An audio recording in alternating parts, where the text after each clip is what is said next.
I wanted to make a video regarding the situation, as of a couple weeks ago. Hello, I'm BWC, and welcome to Commentator Watch, the series where we take a look at what commentators been up to for the last week or so, and point out some of the things you probably didn't notice. To begin this episode, and to kick off the series, we start with something very concerning, and something that is borderline reckless. On June 10, commentary YouTuber Slazo was publicly exposed by his former girlfriend Chey, also known as Fizzy Pop, for allegedly raping and emotionally abusing her when they dated almost a year ago. It has been nearly a month since the expose was released, and Slazo has finally presented a formal response. Chey says that I got touchy-feely in a park and I was making unwanted advances while she was crying and asking me to stop, and that I moved her hands to touch myself. This makes me sound like a monster, and if it did happen, I would be a monster.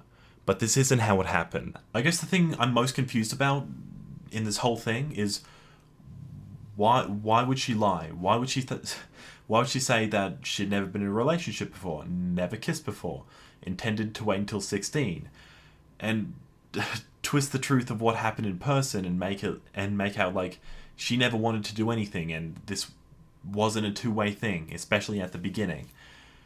It paints a very black and white picture of me being the predator and her being the prey. It cuts out all nuance of me not knowing what I'm doing and being an idiot, which obviously doesn't excuse what I've said and how I've made her feel, but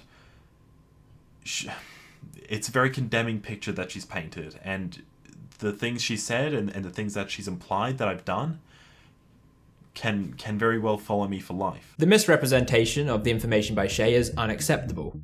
It was designed to weaponize a reaction that financially, socially, and mentally attacks Slazo, while staying protected under the social construct of believing the victim. It is a flawed ideology, and it's a reason why accusations like these are better suited for a police and legal response, rather than being presented to the public court of opinion. This situation is primarily backed by hearsay, although Slazo did effectively provide evidence to clear some of the allegations. He also took it upon himself to admit his fault in his behaviour with Chey during their relationship. However, the motive behind exposing Slazo is rather muddy, and it's lined with deceit, and leads to many questions. First of all, why? Well, according to Chey's tweet longer, I had recently been hearing some comments from mutuals of friends that Slazo has or had been acting strange and had made some people uncomfortable, and I needed to speak out. I have been silent about this for almost 3 years now. After a lot of consideration and talking to my closest friends, along with considering police involvement, I have decided to come out. After Slazo's informal response to Keemstar's question a day after the expose was dropped, Chey released another tweet longer. The most interesting part is this. I want to make sure this never happens to anyone else, as I have reason to believe, despite his claims of changing, that he is very much still a predator. Based upon what facts? This is where the story falls apart.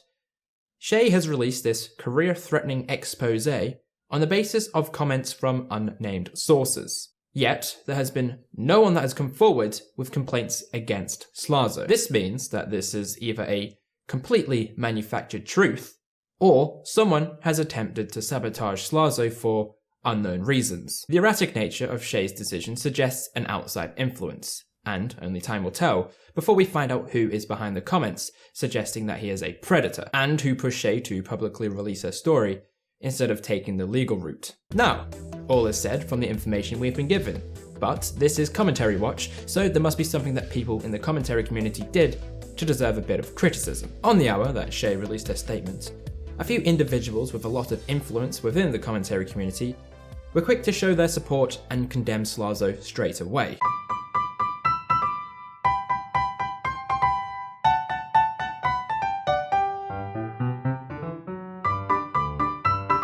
Some of these individuals were also guilty of rushing to condemn James Charles when he was wrongfully targeted by Tati Westbrook. They obviously didn't learn their lesson. What makes this worse is that all of these people have met him. They have worked with him, and they are able to contact him.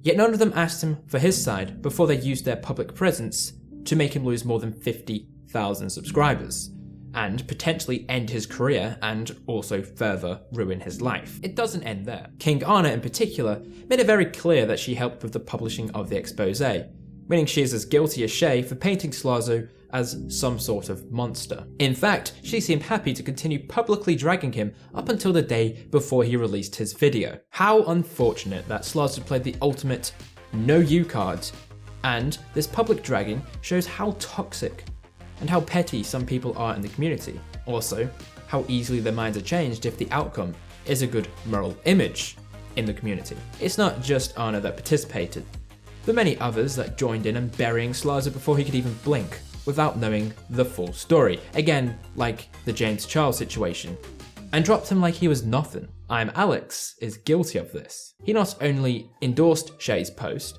but he doubled down on her second post. If Alex was just an unconcerning user, it would be understandable that he'd have an opinion based on what Chey had given. However, he's not just some random person on the internet.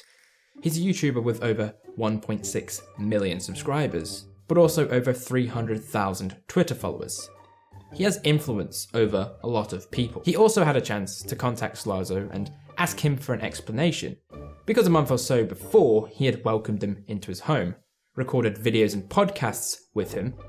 So it's insane that he was so fast to write off someone who, to the public, he was seemingly friends with. Instead of staying quiet, he willingly chose to accept these allegations as fact and publicly aired his opinion before hearing Slazo's response. Some friend. In fact, this is what he had to say about how people should reflect on treating their friends when Tati Westbrook released Bye Sister. I think a lot of YouTubers should take a look at that Tati video and take a long hard look at themselves and the way they treat their apparent friends. Then this is him exactly 1 month later. It's incredibly brave to speak out about your experience. I hope he doesn't get to continue doing this to other impressionable people. Those messages make me feel ill. YouTubers, make sure you take a look at who you think your friends are, and then think about whether or not they will throw you under the bus if you were wrongfully accused of any form of misconduct. That will definitely show you who your true friends are. This doesn't end here.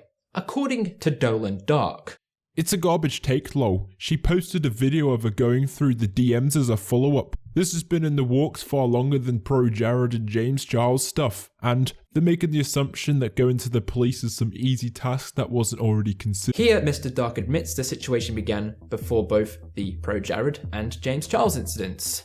Thinking that this is a reasonable counter-argument, he has made it worse for everyone involved. First of all, if this story was truly a matter of public interest, and Slazo was indeed a threat, why did it take them so long to bring the story forward? It's not as if she was seeking compensation. The story was a hit piece to label Slazo as a public endangerment and make sure he suffered severe loss of public trust. This is why the people who helped bring the story out, the ones that gave it the platform, the ones who failed to observe any sort of rational and fair judgment, who wanted to label a fellow creator a rapist and take away all that he had worked for, the ones so smug to continue to drag him through the dirt, the ones that called him a friend, the ones that welcomed him into their homes, should not get away with what they have done. They need to face consequences, at least criticism, because what they've done is beyond acceptable. You would hope that they at least offered some sort of apology to Slazo for falsely accusing him of a socially despised action. You would hope that they had at least some common decency to admit they were wrong. You would hope, and I'm going to stray away from the commentary watch style for a few minutes, you would hope that they reflected on their actions to better themselves as people. But no. They are all shameless, spineless cowards, and as a creator, I'm disgusted that they can't even apologise to the person they misrepresented to thousands of people who view them as a voice of authority. Their collective response to Slazo clapping back is pathetic. The whole lot of them are morons.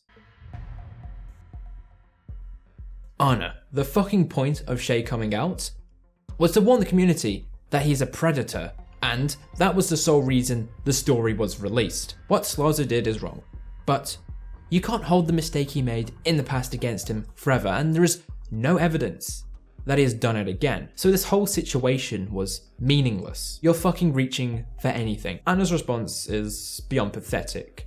It doesn't address her role in promoting the accusations, and it also downplays how serious Chey's mistakes actually are. If this is really how she is, I don't think I could stand in the same room as her, let alone in the same community. This is some real bullshit that she has pulled. But she's not the only one. Blues Dank responded along the same lines. He also deleted his response, so it's kind of useless. Some fella called Westerner responded, and he's just some obnoxious cuck. Then, Mr. ImAllexx gave his 10 cents. My problem with Michael was him admitting to doing things that he knew Chey may not have wanted to do and being incredibly forceful and almost demanding, which he admitted to doing in his video, which for me is still disgusting. I don't believe he's innocent. I don't think he's innocent at all. Chey may not also be innocent and may have hid stuff and used jokes to try and maybe push a certain agenda. But at the same time, the stuff that Michael admitted to is stuff that makes me not want to be friends with somebody who is capable of doing those things, even the things he admitted to. I really hope he gets help, because nobody should just carry on doing what he did, and he should try and improve himself. But I personally don't want anything to do with somebody who even managed to admit to some of the stuff that he had apparently done. And that's literally it. That's how I feel about it. I never accused Michael of doing anything, but after what's come out, I really just don't want anything to do with him. You did accuse him of what was said in that twit longer. You endorsed the statements by giving it a platform to spread. You can't back down and say that you said nothing, because you are a root cause of it taking steam and spreading. Your moral standards are flawed.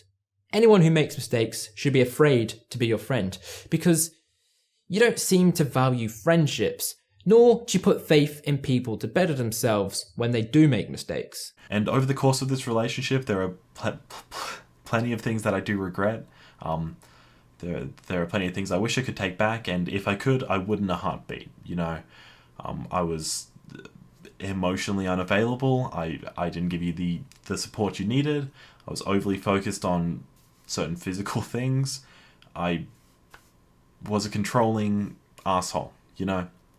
I was a dick, and I'm sorry for that. I really am. It's probably my biggest regret in life, and if I could go back and change it, then I would.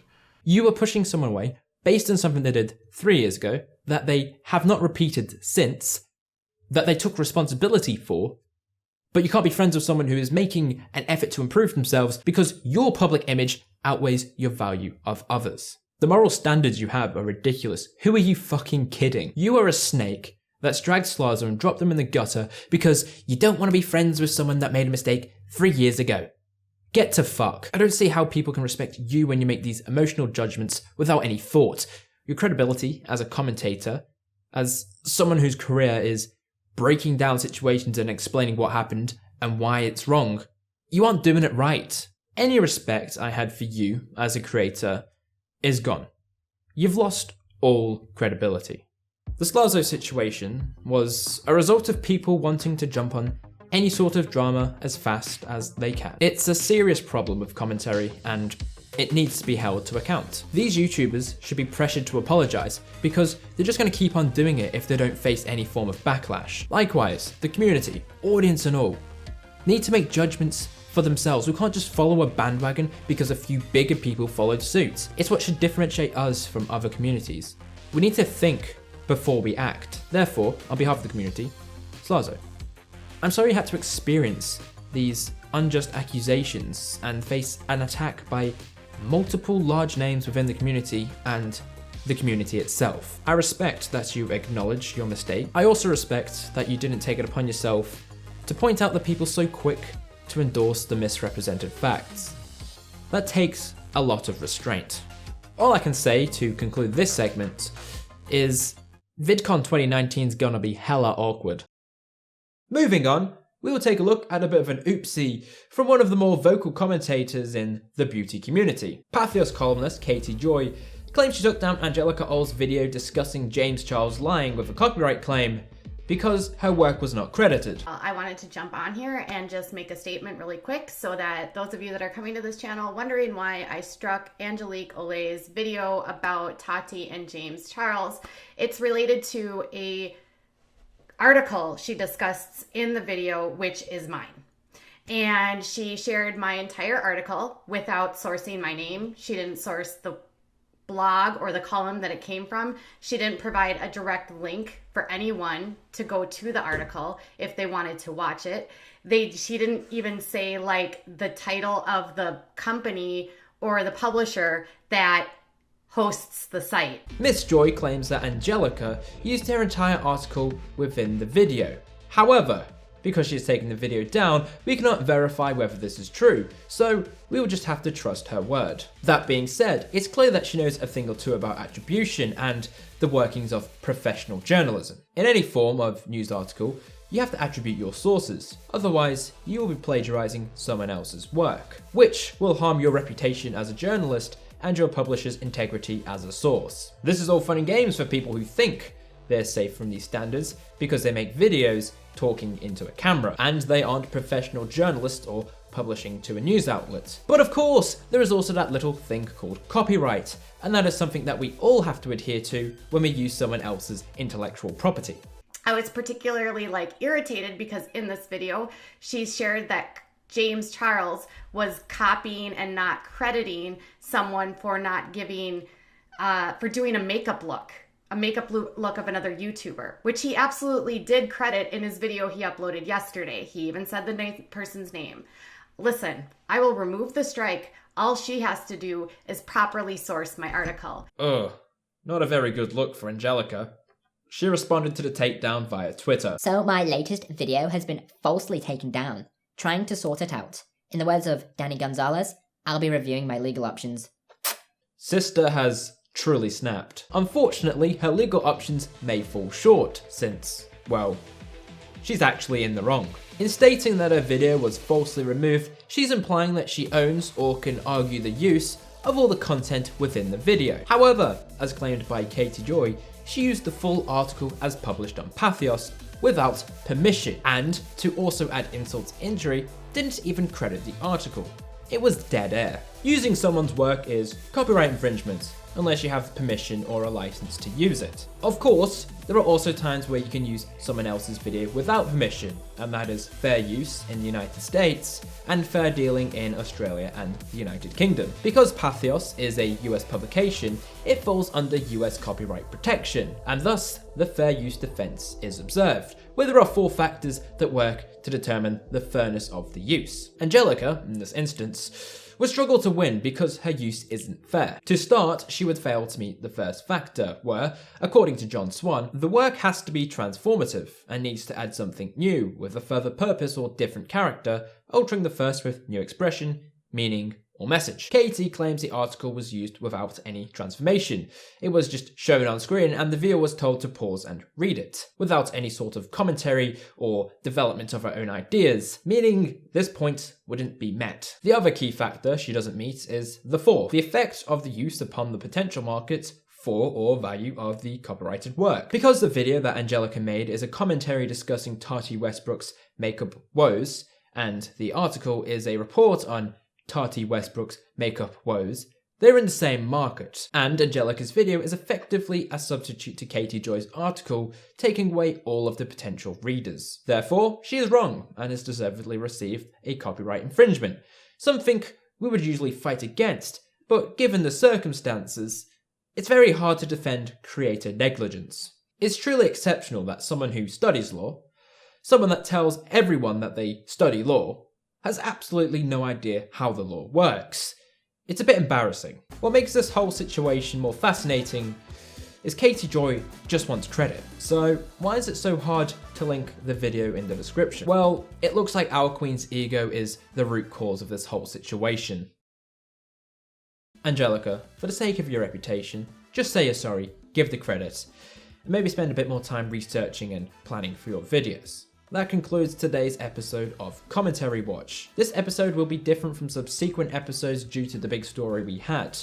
But if you liked what you saw and you're keen for some more, be sure to leave a like and subscribe and turn the notifications on. This is not the end of the regular content. My personal, more research-driven videos will still be done.